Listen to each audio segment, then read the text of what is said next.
যাবো বলে রেডি হয়ে গেছি আর চলো এরপর যাওয়া যাক। আর এখানে ভাই বসে বসে নিচে ফোন দেখছে আর আমি তো পুরো রেডি।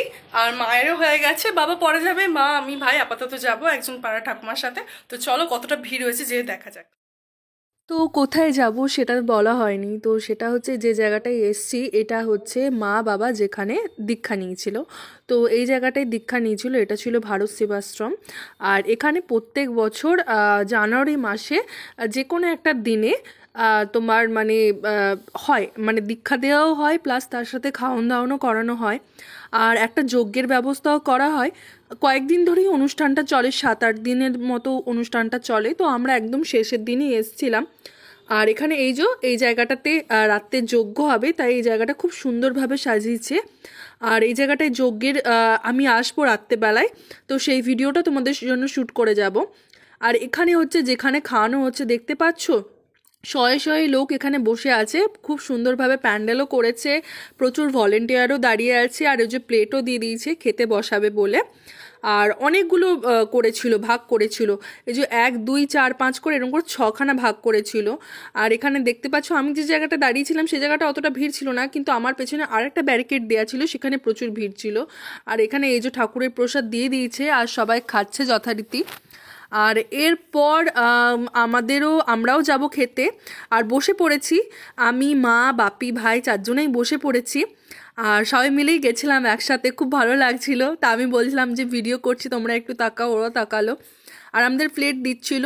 তো খাওয়াটা কি খাওয়ালো ঠাকুরের প্রসাদের ভোগেতে সেটা দেখতে হলে অবশ্যই মিনি ব্লগটা দেখতে হবে।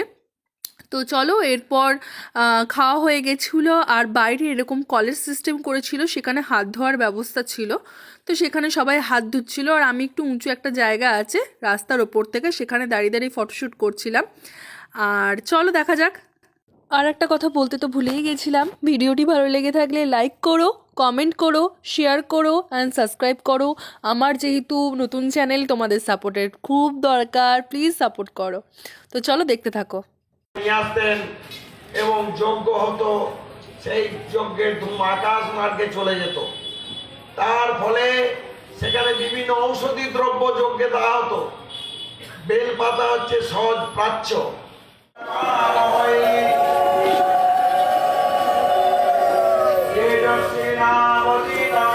চেয়ারটা নিয়ে এসো।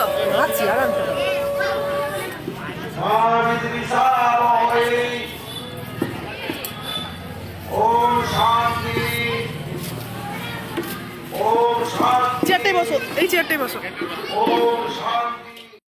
উলুধ্বনি আর শঙ্খের ধ্বনির মাধ্যমে মহাযজ্ঞের অনুষ্ঠানের শুভ সূচনা হলো। ওই দিক থেকে পণ্ডিতজি মন্ত্র উচ্চারণ করছেন আর এই দিক থেকে স্বামীজি মন্ত্রে যেটা পণ্ডিতজি উচ্চারণ করছেন সেটাই জপ করছেন এবং বিভিন্ন রকম প্রিপারেশন নিচ্ছেন যজ্ঞটা শুরু হওয়ার আগে। তো একদম খুব সামনেই বসেছিলাম, বুঝতেই পারছো একদম ফ্রন্ট রোতেই বসেছিলাম। আর সেদিন রাতে প্রচণ্ড ঠান্ডা ছিল, তাই একদম একবারে কান টান বেঁধে আমি একবারে পুরো বসে পড়েছিলাম। প্রচণ্ড ঠান্ডা ছিল সেদিনে। আর একদম ফার্স্ট রোতে না, থার্ড রোতে বসেছি, কিন্তু একদমই এই সাইডে ভিড়টা খুবই কম ছিল, একদম সামনে থেকেই দেখতে পাচ্ছিলাম। আর সবাই ফল দিচ্ছে যজ্ঞে দেওয়ার জন্য, অনেকে কলা, কেউ কমলা লেবু, বিভিন্ন রকমের যত রকমের ফল হয় সবাই দিচ্ছে ওই যজ্ঞে। যখন আগুনটা নিবেদন করবে, এই যে আগুন নিবেদন করছে, এরপরই সমস্ত কিছু দিতে শুরু করবে, ফুল দেবে, ফল দেবে, যা যা আছে যেগুলো যেগুলো দিতে হয় সেগুলো সমস্ত কিছু দেবে। তো বেশি কথা বলবো না, চলো দেখতে থাকো।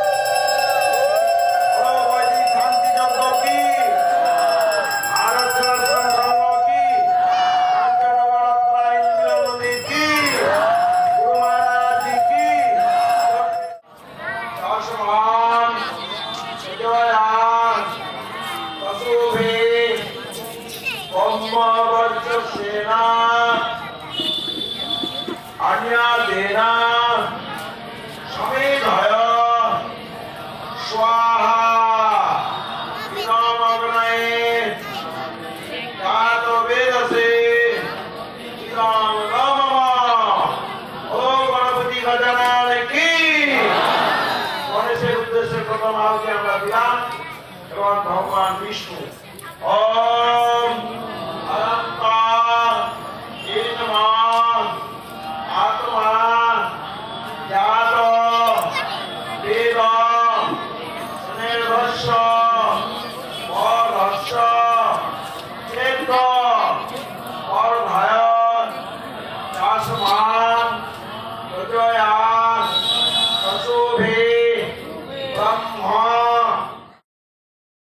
শুনতেই পাচ্ছ কীরকমভাবে সবাই মিলে একসাথে মন্ত্র উচ্চারণ করছে আর যজ্ঞের অনুষ্ঠানটা হচ্ছে, একদম যাকে বলে আধ্যাত্মিক ফিলিং।